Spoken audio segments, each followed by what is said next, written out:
திருவம்பூர், திருச்சி, அதுலயும் திருவம்பூர்னா எனக்கு பர்சனலா ரொம்ப ரொம்ப பிடிச்ச மண். ஏன் தெரியுமா? தெரியுமா உங்களுக்கு? நான் பிறந்ததே இங்கதான்.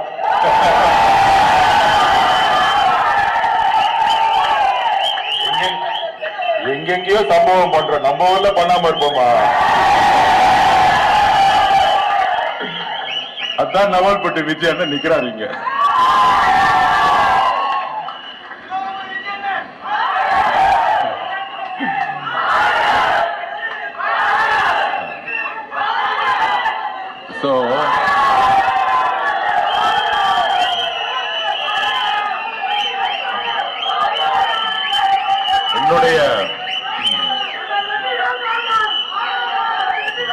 என்னுடைய சின்ன வயசுல எல்லாத்துக்கும் தெரியும், என்னுடைய அம்மா இறந்த பிறகு, அம்மா அப்பாவை இழந்த பிறகு, என்னுடைய அம்மாவுடைய அண்ணன் தாய் மாமா அவரு தான் இங்க என்ன கொண்டு வந்தாரு. நம்ம பிஹெச்எல்ல தான் கொண்டு வளர்த்தாருங்க. அவர் பிஹெச்எல்ல ஒரு சாதாரண தொழிலாளி, ஒரு வெல்டர். அவரு அந்த பிஹெச்எல்ல 12 வருஷம் வளர்ந்த பையன். நான் 8 வருஷம் ஒய்டபிள்யூசி ஸ்கூல்ல தமிழ் மீடியத்துல படிச்சு, 4 வருஷம் நம்ம ராமகிருஷ்ணா மிஷனுடைய பிஹெச்எல் ஸ்கூல்ல படிச்சு, தமிழ் வழி கல்வியில படிச்சு, 12 வருஷமே சத்துருவம் மட்டுமே சாப்பிட்டு வளர்ந்த உடம்பு இது. சோ ஒரு வெல்டருடைய குடும்பத்துல பிறந்து, விவசாய குடும்பத்துல பிறந்து, ஒரு வெல்டர் குடும்பத்துல வளர்ந்து, இந்த பிஹெச்எல் ஹாஸ்பிட்டல்ல பிறந்தவன் தான் நான். அதனாலதான் எப்ப தலைவர் இங்க பிரச்சாரம் காலையில ஆரம்பிச்சாரோ, சாயங்காலம் திருவம்பூர் வந்துட்டேன். தலைவர் ஆரம்பிச்சா நம்ம முடிக்கணும்ல. தலைவர் ஆரம்பிச்சுட்டாரு திருச்சியில. அதாவது எப்படி இருந்துச்சு பாத்தீங்களா பிரச்சாரம்? நீங்க பாத்திருப்பீங்க. நேத்து நம்ம முன்னாள் முதலமைச்சர் மு.க. ஸ்டாலின் சார் வந்தாரு திருச்சிக்கு. வந்ததும் தெரியல, போனதும் தெரியல. வாமா மின்னல், திடீர்னு பார்த்தா காணும். அது அந்த வடிவேல் படத்துல வர மாதிரி முதலமைச்சர் பிரச்சாரம் எப்படி இருக்குன்னா, காலையில பாவம் அந்த வாக்கிங் போவாங்களே, அந்த மாதிரி ஒரு ரிட்டையர்மெண்ட் வாழ்க்கையை நேத்துல இருந்து கொடுத்துட்டாங்க. அப்படியே காலையில ஒரு வாக்கிங் போயிட்டு, அதுல கூட இருக்க திமுக கூட்டம்லாம் வச்சுக்கிட்டு, கொள்ளடிக்கிற கூட்டம் எல்லாம் வச்சுக்கிட்டு, இவங்களை பார்த்தவொடனே திமுக மக்கள் ஓடிட்டாங்க. ஐயோ, கூட்டிட்டு வர ஆள்லாம் யாரு? கொள்ளடிச்சுக்கிற கூட்டம். கொள்ளடிக்கிறதுக்கு ஒரு தலைவன் வந்த மாதிரி வாக்கிங் போறாங்க, நடக்கிறாங்க. அதுலயும் பாருங்க, நம்ம டிவிக்கு என்ன பயம் இல்ல, நம்ம தலைவர் விஜய் சார்னா பயம் இல்ல, நம்ம அண்ணன் மேல. ஆனா பிரச்சாரம் எங்க பண்ணுது? திருச்சி கிழக்குல பிரச்சாரம் பண்ணாரா? அப்ப முதலமைச்சர் ஸ்டாலின் எங்க பயம் இருக்கு? திருச்சி கிழக்குல பயம். திருச்சி கிழக்கு பயம் இல்ல, திருச்சி ஃபுல்லாவே பயம். ஏதோ ஒரு அதிமுக தொகுதியில போய் பிரச்சாரம் பண்ணலாம்ல. என்னப்பா அவங்க என்ன சொல்றாங்களே, எங்களுக்கும் அதிமுக சண்டை, திமுகவுக்கும் அதிமுக சண்டை. அதாவது இவங்க எல்லாம் எப்படின்னா, ஃபுட்பால் மேட்ச் விளையாடணும், நம்ம என்ன பண்ணுவோம்? ஆப்போசிட்ல ஒரு டீம் கூட விளையாடுவோம். இந்த வாரிசுன்னு ஒண்ணு இருக்கும் பாருங்க. இவங்க எல்லாம் என்ன பண்ணுவாங்கன்னா, இவங்களே ஒரு 5 பேர் அந்த பக்கம் செட் பண்ணிக்கிட்டு, இவங்களே இந்த பக்கம் விளையாண்டு கோல் போட்டுக்கிட்டு, நாங்க ஜெயிச்சுட்டோம் எப்பல இருந்து உட்கார்ந்தாங்க. அம்மா ஜெயலலிதாக்கு அப்புறம் அப்படிதான் எலெக்ஷன் நடந்துட்டு இருந்துச்சு. 3 எலெக்ஷன் அப்படியே நடந்துச்சு. ஆனா உண்மையான ஒரு லீடர் வந்தா எப்படி இருக்கும்? அப்பா ஜெயலலிதாக்கு அப்புறம்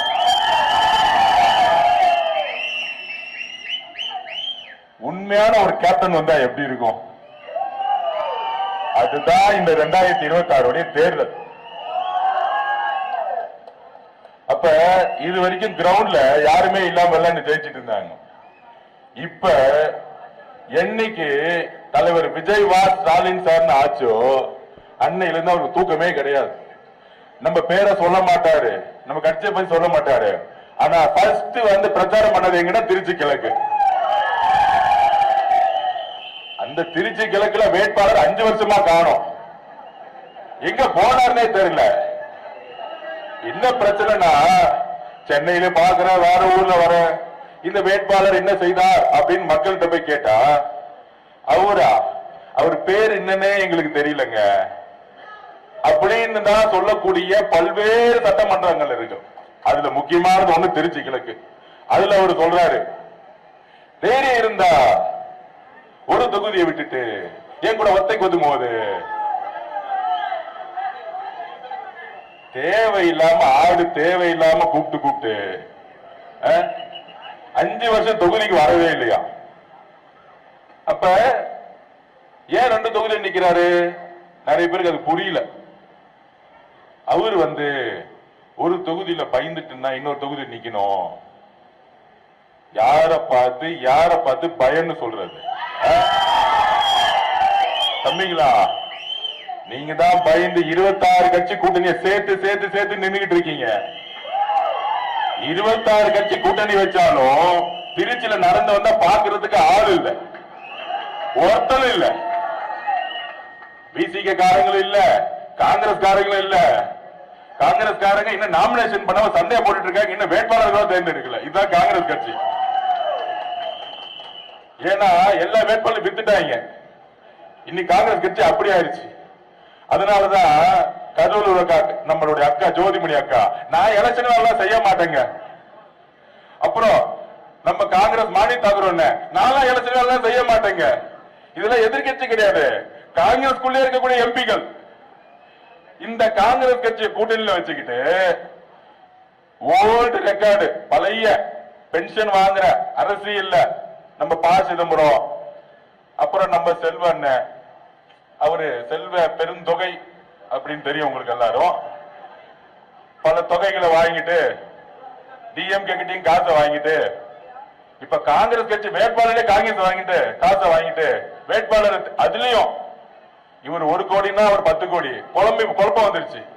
இன்னும் நாமினேஷன் முடிகிறதுக்கு 3 நாள் இல்ல, இன்னும் வேட்பாளர்களே காங்கிரஸ் அனௌன்ஸ் பண்ணல. சொந்த காங்கிரஸ் கட்சியிலேயே எந்த எம்பி வேலை பார்க்கறது ரெடி கிடையாது. அதனாலதான் மு.க. ஸ்டாலின் பிரச்சாரம் வந்தா யாரு பாக்குறதுக்கு வரதும் கிடையாது. ஆனா நம்ம அண்ணா வந்தாரு பாரு காலையில ஏர்போர்ட்ல, எப்படி இருந்துச்சு. நேத்தே தேர்தல் கமிஷன் கிட்ட போயிட்டோம். மேடம் நாங்க அப்பயே சொன்னோம், மேடம் கூட்டமே இல்லாம ஸ்டாலின் சார் வண்டி மேல ஏறி கை காமிச்சு ரோட் ஷோ பண்றாரு. உதயநிதி அவர்களுக்கு கூட்டமும் வரல, ஒருத்தரும் வரல, ஆனா ரோட் ஷோ பண்ணிட்டு இருக்காரு. ஆனா எங்க தலைவர் இறங்கி ரோடு மேல ஏறக்கூடாதுங்கிறாங்க, கீழே நடக்க கூடாதுங்கிறாங்க. கடைசியில ஒரு ஸ்பாட் வச்சா மொத்த கூட்டம் அங்க நிக்குது. அதனாலதான் பிரச்சனையே நடக்குது. உடனே சீஃப் எலெக்ஷன் கமிஷன் மேடம் சொன்னாங்க, அப்படிலாம் இல்லையே, அதெல்லாம் அல்லோடு நீங்க பண்ணுங்கன்னு சொல்லிட்டாங்க.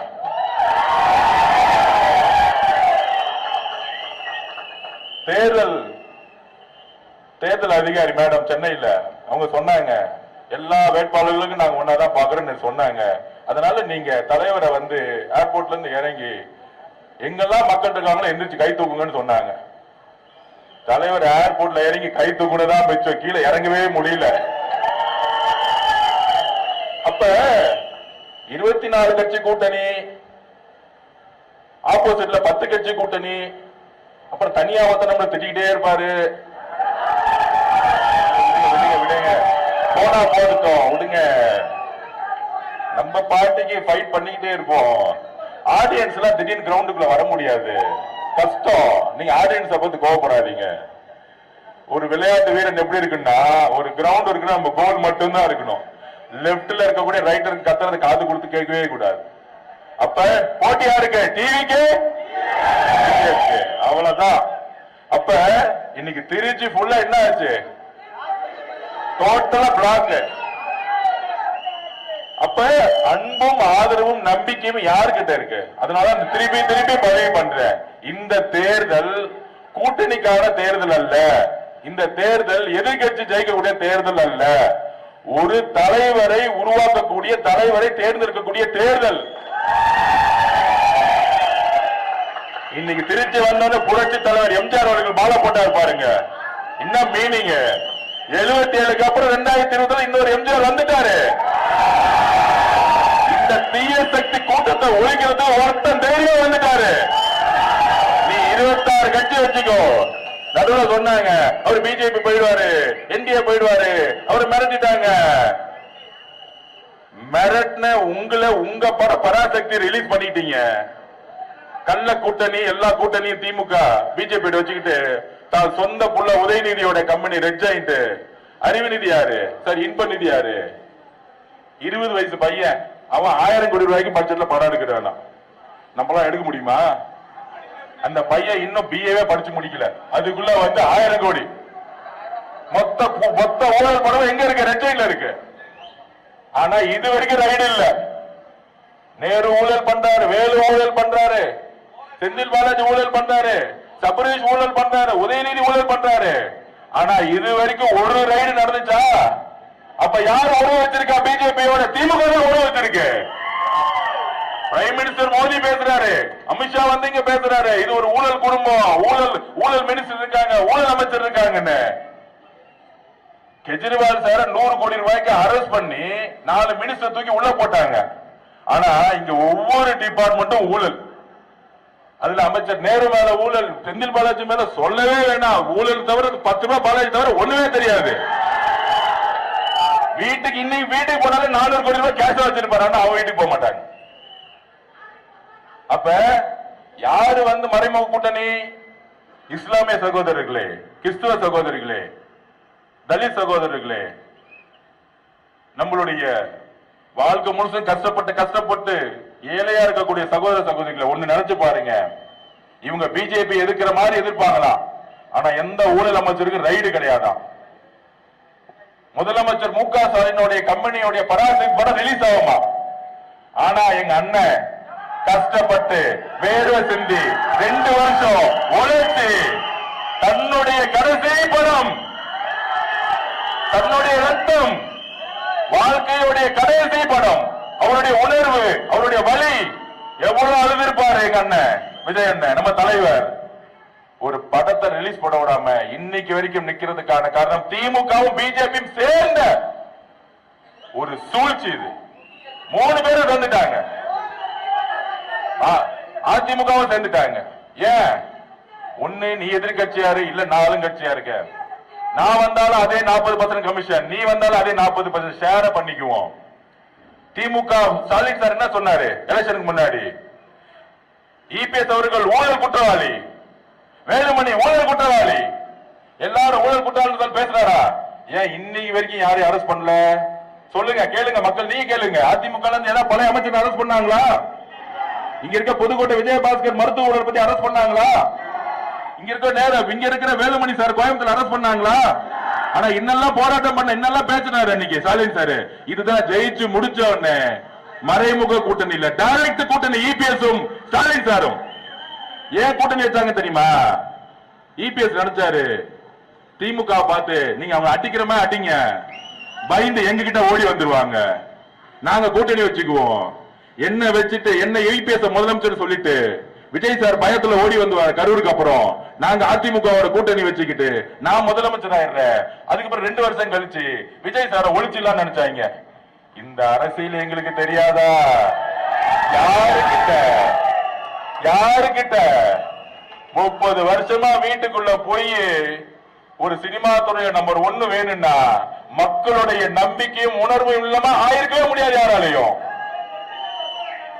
இந்த அரசியல் அவருக்கு தெரியாதா? அதுக்குதான் சொன்னாரு, அது என்ன அன்ப்ரூவ்ட் பார்ட்டி ப்ரூவ் பண்ணிட்ட 26ல நாங்க யாருன்னு? நீ என்ன 26 கட்சி கூட்டணி வச்சிருக்க, நீ என்ன 10 கட்சி கூட்டணி வச்சிருக்க? 2 தலைவரும் போங்க, 300 ரூபாய் கொடுத்து கூட்டத்தை கூட்டிட்டு வராங்க. இவங்க பெரிய கூட்டணியா?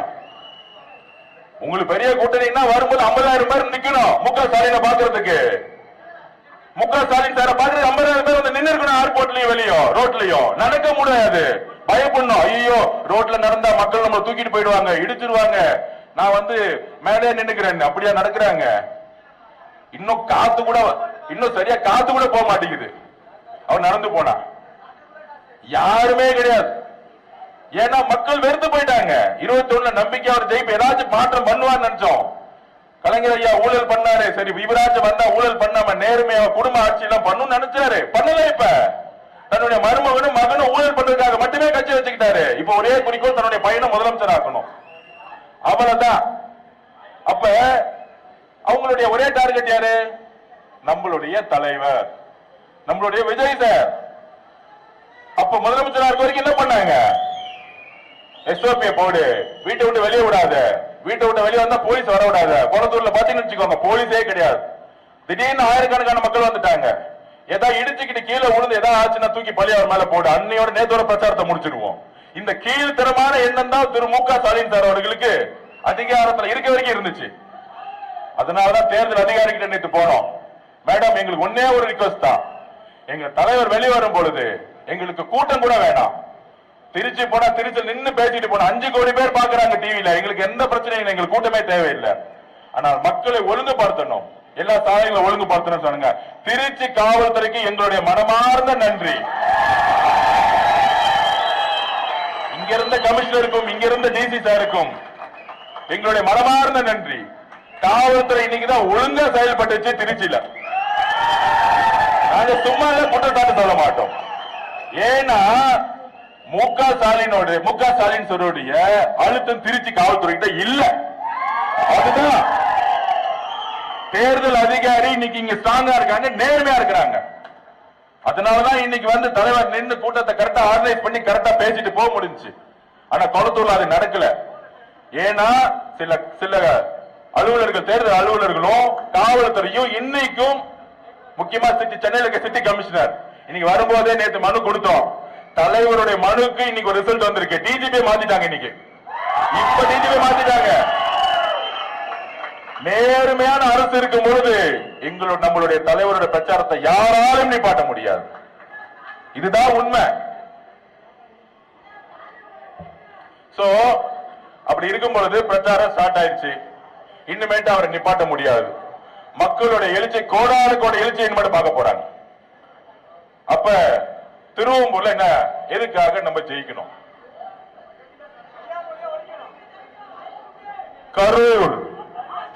கரூர்ல 41 பேர் உயிரிழப்பு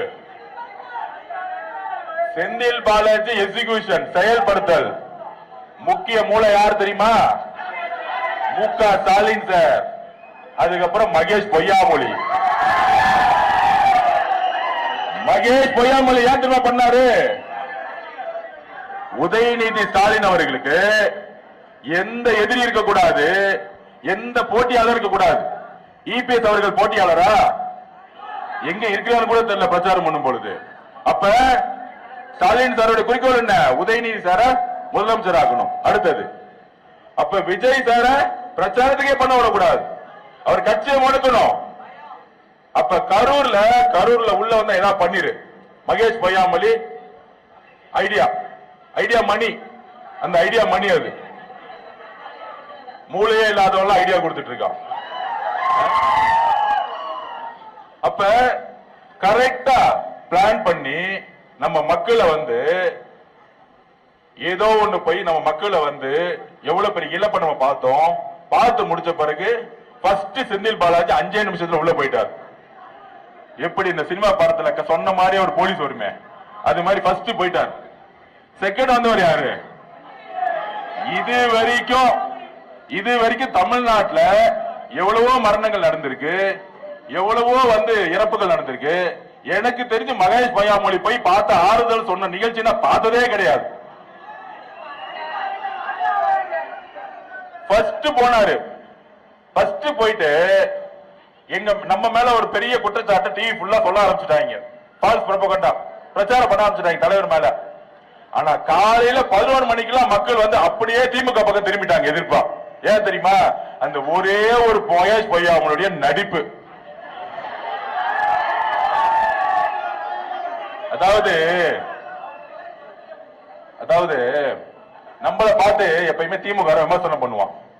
இது ஒரு நடிகர் கூட்டம், நடிகர் கட்சி, கரெக்டா? மகேஷ் பொய்யாமொழி யாரு? மொழிப்போர் தியாகிய, மொழிப்போர் தியாகிய. மகேஷ் பொய்யாமொழியில மகேஷ் பொய்மொழி, பொய்மொழினா கூப்பிடுங்க. அந்த மகேஷ் பொய்மொழி இருக்காரு, ஒரு 7 வருஷத்துக்கு என்ன பண்ணிட்டு இருந்தாரு? அகில உலக உதயநிதி ரசிகர் மன்ற தலைவர்.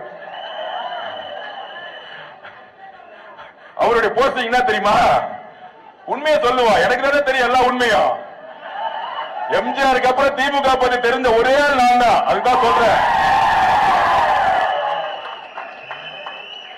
எம்ஜிஆருக்கு கலைஞர் திமுக தெரியும், ஆதவர்ஜனாவுக்கு ஸ்டாலின் திமுக பத்தி தெரியும்.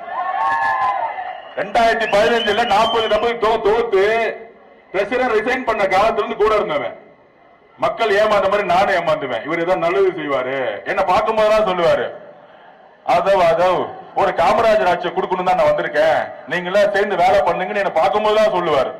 இதை நம்பி நானும் வேலை பார்த்து ஜெயிச்ச பிறகு டக்குன்னு டிபார்ட்மெண்ட் பிரிச்சு ஊழல் பண்ணும் போதா இங்க இருந்தா நம்மள தேவையில்லாம வேற மாதிரி ஊழல்வாதி சொல்லிடுவாங்க, வெளியே வந்துட்டு அண்ணன் திருமாவளவன் கூட போயிட்டேன். இதுதான் உண்மை.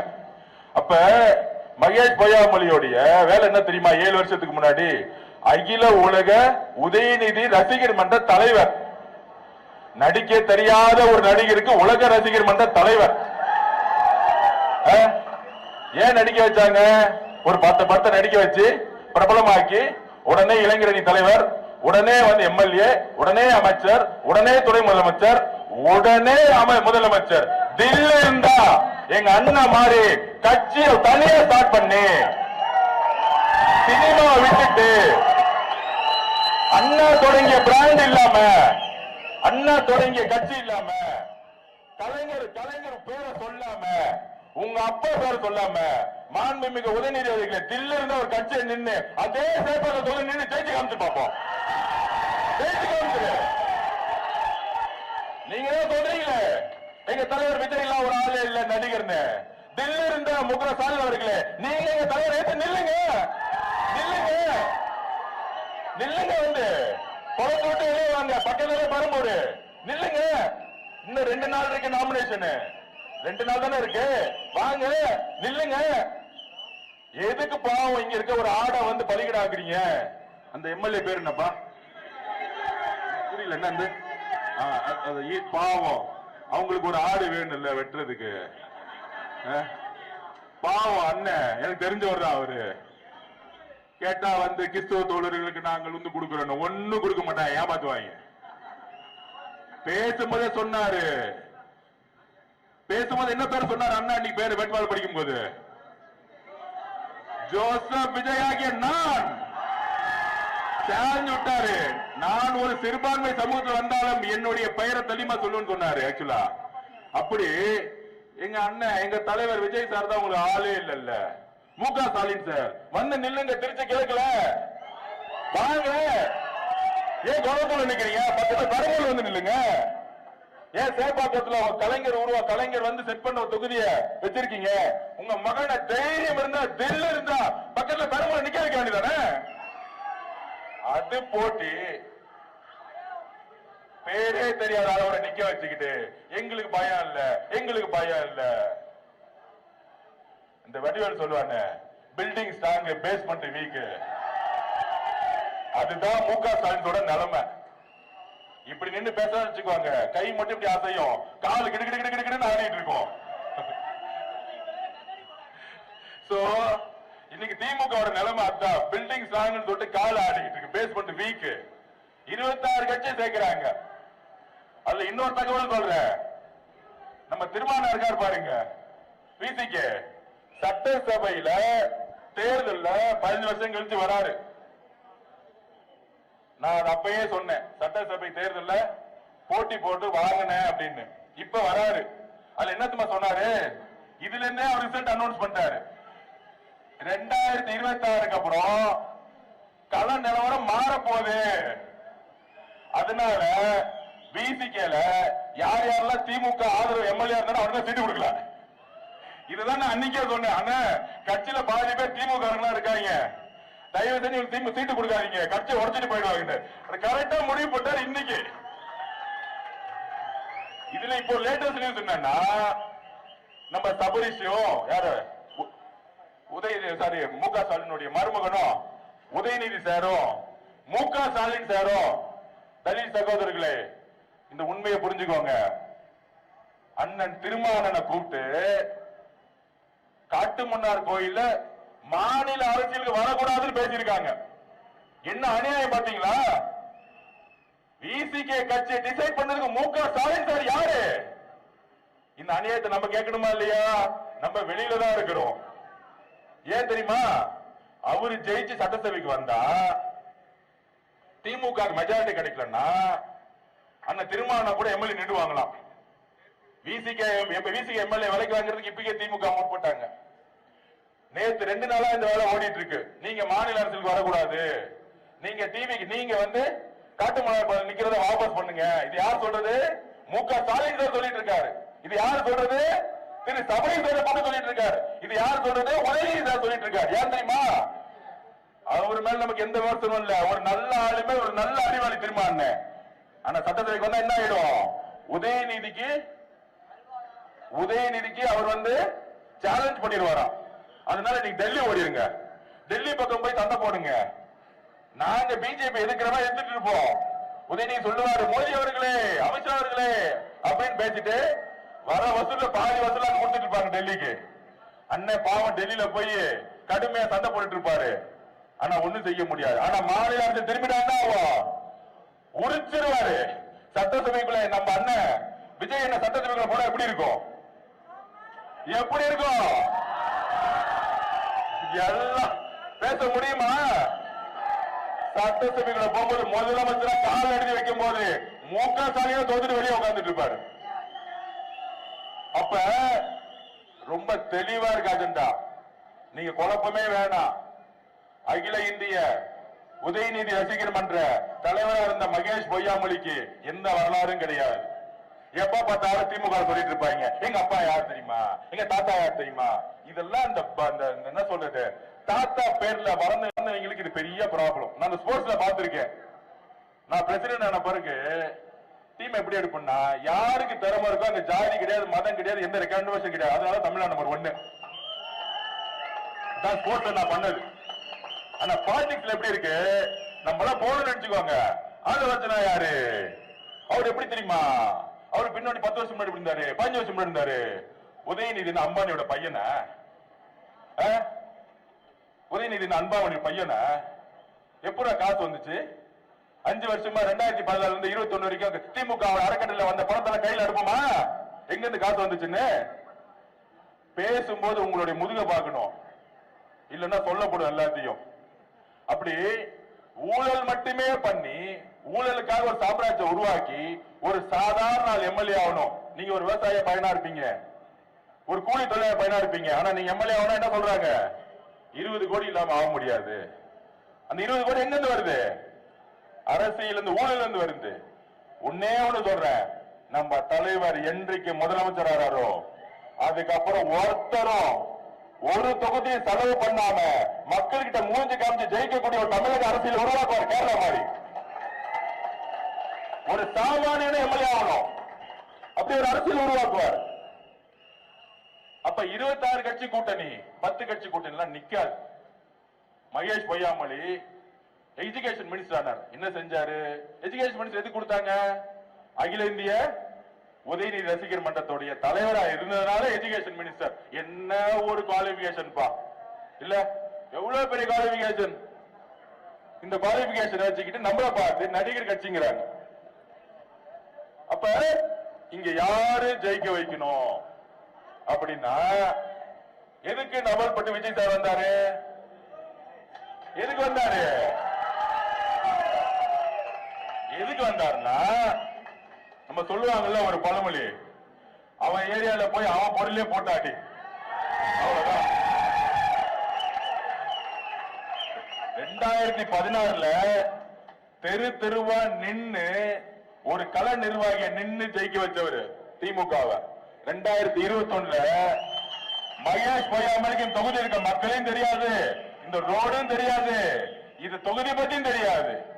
மகேஷ் பொய்யாமொழிய ரோட அறிவுப்படுத்தி ஜெயிக்க வச்ச ஒரே ஆள் முதுகு யாருன்னா இவர் தான். ஆனா இவருக்கு திமுக ஏற்றுமா சீட் இல்ல, அவங்க அப்பா அமைச்சர் கிடையாது, அவங்க தாத்தா அமைச்சர் கிடையாது. திமுக சேர்ந்தா நீங்க ஒரு 40 வருஷத்துக்கு முன்னாடி போனோம், உங்க தாத்தாவோ உங்க அப்பாவோ அமைச்சரா இருக்கணும், அவனுக்கு மட்டும்தான் வாழ்க்கை. அப்படி ஒரு எளிமையான மனிதரை தேர்ந்தெடுத்து தலைவர் போங்க, ஜெயிச்சுட்டு வாங்க. ஏன் ஜெயிக்கணும்? ஏன் ஜெயிக்கணும்? தனிப்பட்ட கணக்கு வழக்கு இருக்கு கரூருக்கு அப்புறம். இந்த கரூருடைய சூழ்ச்சி இருக்கு. நம்மளுடைய மக்கள் இறந்தமே 41 குடும்பத்தை, அதோடைய சூத்திரதாரி மகேஷ் பொய்யாமொழி. அப்ப அன்னைக்கு நைட்டு நடிச்சு உச்ச நீதிமன்றத்தில் மாட்டி இன்னைக்கு திமுக குற்றவாளி கொண்டுள்ள கரூலே நிக்குது. அதை செயல்படுத்தவர் யாரு? செந்தில் பாலாஜி. திமுக ஜெயிக்கவே ஜெயிக்காதுங்கிற அதுக்கு நான் ஒரு சிம்பிள் எக்ஸாம்பிள் இப்பயே சொல்லிடுறேன், ஒரு எடுத்துக்காட்டு. மீடியா நண்பர்கள் நல்லா பாருங்க. அப்புறம் இந்த திமுக ஒரு 200 பேர் காசு வாங்கிட்டு மீடியால உட்காந்துக்கிட்டு வாய்க்கிலேயே பேசுவாங்கல்ல, அவங்களுக்கு கொஞ்சம் நேரம் மூஞ்ச பாத்துக்கோங்க. நான் பதில் சொல்றேன். திமுக பெரிய கட்டமைப்பு இல்ல, கரெக்ட் தானே? பெரிய கட்டமைப்பு. நாங்க 75 வருஷ கட்டமைப்பு. அதுல இன்னைக்கு மு.க. ஸ்டாலின் சார் யார பயங்கரமா கொண்டாடுறாரு நீங்களே சொல்லுங்க. ஒரு பெரிய தேர்தல் அறிவாளி, ஒரு பெரிய தைரியசாலி அப்படின்னு யாரோ சொல்றாங்க. இப்ப லேட்டஸ்டா செந்தில் பாலாஜி, எனக்கு அவரை பத்தி தெரியும். இடி ரைடு வந்தவருக்கு என்ன ஆச்சுன்னு நான் சொல்ல முடியாது. நாங்க எங்க தலைவர் சிபிஐ ரைடு வரும்போது எல்லா என்கொயரி அட்டன் பண்ணிட்டு வெளியே வரும்போது எந்திரிச்சு நின்று கை காமிச்சிட்டு வந்தவர் எங்க தலைவர். நீ இடி ரைடு வந்ததுக்கு பேண்ட்ல என்ன நடந்துச்சுன்னு தெரியும், சொல்ல வேணாம், விட்டுருங்க. இனிமேட்டு செந்தில் பாலாஜிக்கு ரைடு வந்துச்சுன்னா டைப்பர் அனுப்பிச்சு விடுங்க. இவங்க எல்லாம் தைரியமானாலும் நம்மளை பார்த்து சொல்றாங்க. அப்ப பெரிய ஆளுங்கட்சி 24 கட்சி கூட்டணி ஒரு தொகுதி 20 கோடி தான் வச்சிருக்கோம். 2500 கோடி 3000 கோடி செலவு பண்ண போறாங்க. இந்த மாயெல்லாம் உருவாக்குறாங்கல்ல. செந்தில் பாலாஜிக்கு எல்லா தேர்தல் தெரியல. ஏன் கரூரை விட்டுட்டு கோயம்புத்தூர் ஓடினார் சொல்லுங்க. சொந்த மண்ணை விட்டுட்டு யாரா ஓடுவாங்களா? ஏன் பை எலெக்ஷன்ல ஒரு ஓட்டு 5000 கொடுத்து ஜெயிக்கலாம், உள்ளாட்சி தேர்தலில் ஒரு 5000 கொடுத்து ஜெயிக்கலாம். ஆனா 234 தொகுதிக்கு தேர்தல் வரும் தெரியுமா? நேர்மையா ஒரு எலெக்ஷன் நடக்கும் தெரியுமா? அப்ப நேர்மையான ஒரு தேர்தல் அதிகாரி வருவாங்க தெரியுமா? இந்த மாதிரி டிஜிபி எஸ்பி எல்லாம் மாத்துவாங்க தெரியுமா? அப்படி தேர்தல் நடத்தும் போது நீ 2000 கொடுத்தாலும் கரூர்ல 41 பேர் கொன்னதுக்கான காரணம் கரூர் மக்கள், தமிழ்நாடு மக்களே நம்பது செந்தில் பாலாஜி கொலை குற்றவாளின்னு. அவர் எடுத்த சர்வேலே தெரியுது. இங்க நின்னா வாஷ் அவுட் ஆகும், டெபாசிட் ஆகாது.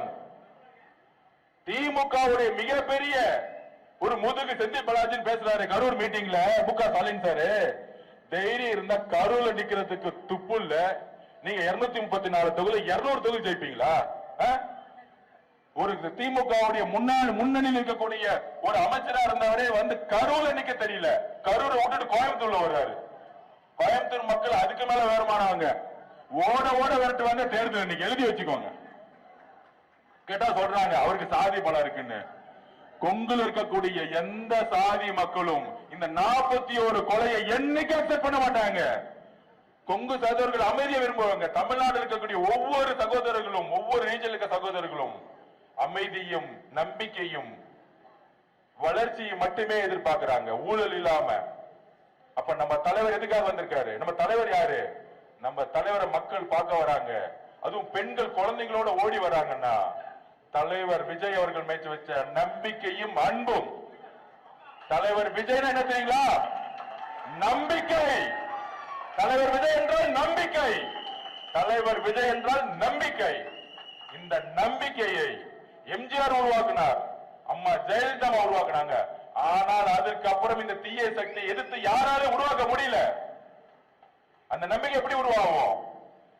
நீ எவ்வளவு பிரஷர் வேணா பண்ணு, டெல்லி பிரஷர் பண்ணட்டும், பிஜேபி பிரஷர் பண்ணட்டும், நான் சொன்ன மாதிரி என் மக்களுக்காக என் உயிரே போனாலும் நிக்கிறேன்னு சொன்ன தலைவர் மேலதான் மக்கள் நம்பிக்கை வைப்பாங்க.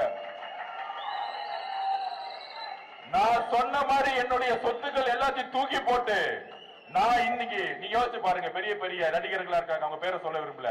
இன்னைக்கு ரெட் ஜெயின்ல போய் நம்ம தலைவர் விஜய் சார் அரசியல வேணாம் அக்ரிமெண்ட் போடுங்கன்னு சொன்னா, சன் டிவில போய் அக்ரிமெண்ட் போடுங்கன்னு சொன்னா எத்தனாயிரம் கோடி சம்பளம் கிடைக்கும்? எத்தனாயிரம் கோடி சம்பளம் கொடுப்பாங்க? 300 கோடி 400 கோடி. ஏன்னா திமுக பணத்தை தூக்கி போட்டு பணத்தை வச்சுக்கோ அரசியல் பக்கம் வராது. ஏன்னா 50,000 கோடி ரூபாய் அடிக்கிறான். இந்த மாதிரி ஆளுங்க காசை கூட செட்டிங் பண்ணிடுவாங்க. ஆனா தன்னுடைய உணர்வு பூர்வமான படத்தை நிப்பாட்டாலும் சரி, நீ என்ன மிரட்டாலும் சரி, என் மேல வந்து கொலை குற்றச்சாட்டு சொன்னாலும் சரி, சிபிஐ என்கொயரி போய் நான் போய் கை கட்டி என்ன வந்து அசிங்கப்படுத்த நினைச்சாலும் சரி, நான் உறுதியாக நிற்கிறேன். தமிழக மக்களுக்கு மாற்றத்தை கொடுக்க வந்திருக்கிறேன் சொன்னவர் தலைவர். அந்த துணிவு நம்ம கிட்ட இருக்கு. அண்ணாக்கு அப்புறம் தோழர்களை நம்புங்க, அண்ணாக்கு அப்புறம் எம்ஜிஆருக்கு அப்புறம் அம்மா ஜெயலலிதாக்கு அப்புறம் டெல்லியோடைய எந்த விதமான அடிப்படையிலும் இருக்கக்கூடிய ஒரே தலைவர் நம்மளுடைய விஜய் அவர்கள். அப்ப இந்த கரூருக்கு நம்ம பதில் கொடுத்தே ஆகணும். கரூர் இருக்கக்கூடிய 41 பேர் இறந்ததுக்கு, அவங்களுடைய ஆத்மா சாந்தி அடைகிறதுக்கு, அவங்களுக்கு நியாயம் வழங்குறதுக்கு, நீதி வழங்குறதுக்கு, திருவம்பூர் தொகுதி மக்களே, நான் இங்கதான் பிறந்தேன். நவல்பட்டு விஜய் இல்ல, திருவம்பூர் விஜயா பாருங்க. அவர் ஜெயிச்சுட்டு வந்தா ஒவ்வொரு எம்எல்ஏவும் ஜெயிக்கும் போதா அவர் விஜயா பார்க்காதீங்க, இனிமேட்டு விஜய் அண்ணனாவே பாருங்க.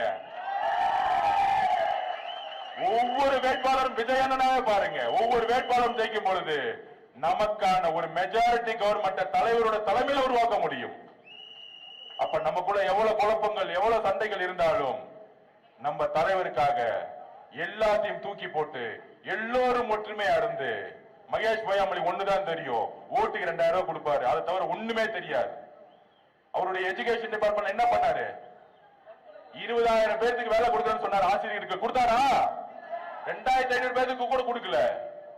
ஆசிரியர்களே இல்லாம இன்னைக்கு ஸ்கூல் எஜுகேஷன் போயிட்டு இருக்கு. சத்துணவு சாப்பிட்டு நான் வளர்ந்தேன். இன்னைக்கு ஞாபகம் இருக்கு, சாம்பார் ஒண்ணு கொடுப்பாங்க, வெறும் மஞ்சள் தண்ணி தான் கிடைக்கும், தோரம் பருப்பே இருக்காது. ஏன் தெரியுமா? அந்த தோரம் பருப்பை குழந்தைங்களுக்கு கொடுத்துன்னு சொல்லி ஊழல் பண்ணிட்டு இருப்பாங்க அங்க சத்துணவு டிபார்ட்மெண்ட்ல. இன்னைக்கு நடந்துட்டு இருக்கு. முட்டை கொடுப்பேன்னு சொல்லுவாங்க, இத்தனை கிராம்னு ஒரு வரைமுறை இருக்கு. ஆனா ஒரு குட்டி ஒரு முட்டை கொடுத்துட்டேன்னு கணக்கு எழுதுவாங்க. 100 பேர் கொடுத்துட்டேன்னு 30 பேர் கொடுத்துட்டு 100 பேர் கணக்கு எழுதுவாங்க. எல்லாத்துலயும் ஊழல் அடிச்சு கடைசி நிமிஷத்துல 2,000 ரூபாய் கொடுத்தா ஜெயிச்சிரும் ஒரு தேர்தல் உருவாக்க இருக்காங்க பாருங்க. இத ஒழிக்கணும்னா நமக்குள்ள எந்த பிரச்சனையும் இருக்க கூடாது. எல்லோரும் ஒண்ணு சேரணும்.